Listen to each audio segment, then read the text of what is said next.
are testing a set of passap locks that have been deep soaked for a friend who said that the jaws were not moving back and forth like they should.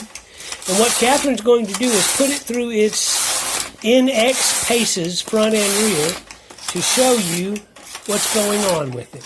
This is a mechanical test of what this carriage can do. All right, we've been doing NN, giving me no trouble whatsoever. And running smoothly. And running beautifully, yes. I'm going to change to CX and change to the black strippers so that we can knit circular. Go on in there, you silly thing. Don't talk to me like that. You don't have to go in there. Oh. Okay. Thought you moved to all the room. Okay.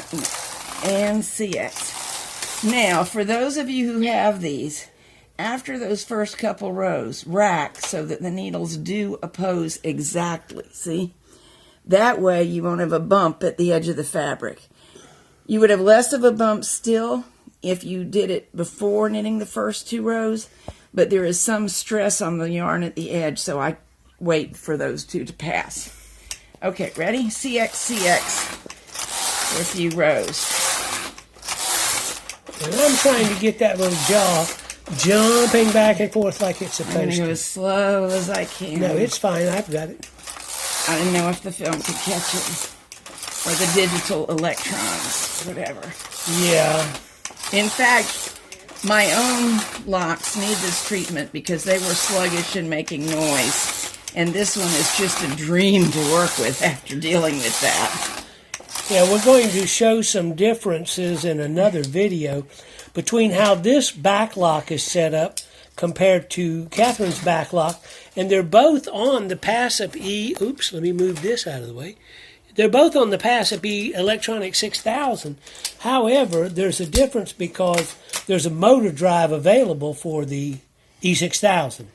And the setup on the back lock is very different. So we're going to do another video, mostly for the customer, but educational to show you the different setups on the back locks. Before I go back to knitting in, I just want to show you I racked back so these alternate. Obviously, if you forget, you will get a jam. How do I know? Mysteries of life. I've forgotten a few times. Now, if you'll film right over there, we have a pusher up and a pusher down. And Okay. I have one of the arrow keys on so that they will alternate every time. Now, if I set that bed to AX, we should get some tuck stitch working on it. And it's working perfectly. That's what I like to hear after I've worked on it for hours and hours. Of course you do. Zoom in a little bit. See the loops being held? And now I'll knit across, and those will be knitted off. And this time an alternate group is held. That's exactly what it ought to do. Let's try another stitch.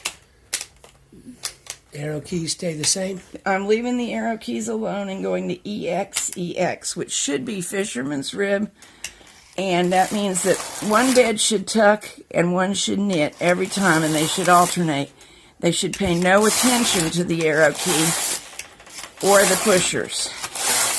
And that is what's happening. Wow, I must have made 2 mistakes. To get it right? Yeah.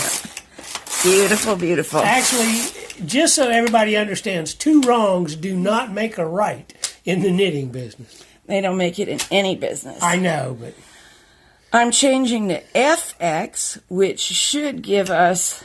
Dancing. Oh, no, that's Georgia. Right. Dogs FX. That's a local dance troupe. Nobody but you and I is going to know what he's talking about. I'm back to N on the front bed. But, so it should just knit every row.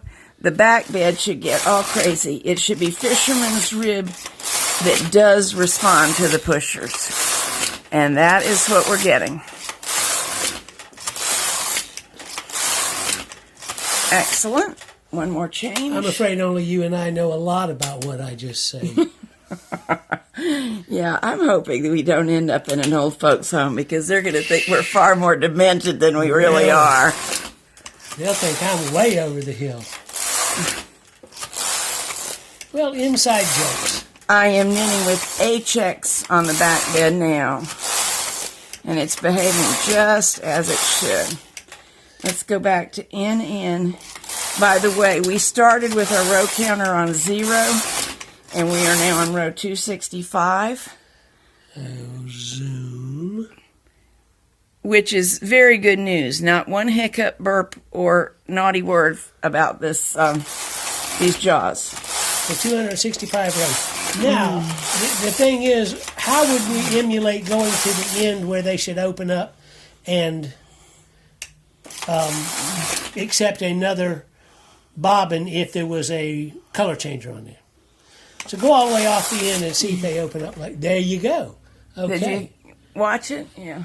Okay. They popped open immediately when I went all the way over. I don't have a color changer installed. Come on back and but see how... we'll knit all the way Oh, across. and closed up just fine. They shouldn't, I don't think, do anything there No. except swap ends. Right. And now I'm going over to the imaginary color changer. And there they go, just like they're supposed to. Excellent. Oh, yeah. Yeah, that's what yours, one of the things yours is not doing. That's right. When you start back, those jaws just say, oh, well, maybe later. Oh, and they clunk and they rattle and they hurt my wrist even. So, Oh, shake, back to rattle, work and with roll, you. huh? For argument's sake, I went ahead and did 300 total rows to make sure there were no issues. Here are all of our multitudinous types of stitches we tested. I'm very, very pleased with the performance of this machine. I think anybody would be. I want to just kind of zoom in and see the effect of the different stitches as we go down. Go ahead. Yeah. Nice splotch. Very nice. I just want to point out a couple of different configurations between the customer machine and Catherine's machine because of testing purposes. The customer machine is equipped with a motor drive adapter, not on Catherine's machine, but then we don't have a motor drive. And then the electronic connector, on Catherine's machine there's a bracket that allows the connection to be made between the front and rear locks. That is not on the customer machine.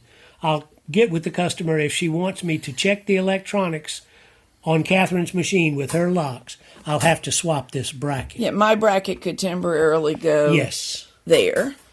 And presumably her connection is done with the motor. Right. And I want to point out on the customer machine for the customer, there is discoloration on the metal now. And what it was is there was the beginnings of oxidation. We've stopped that with the deep soak process and the chemical treatment with LPS. But there's still going to be discoloration.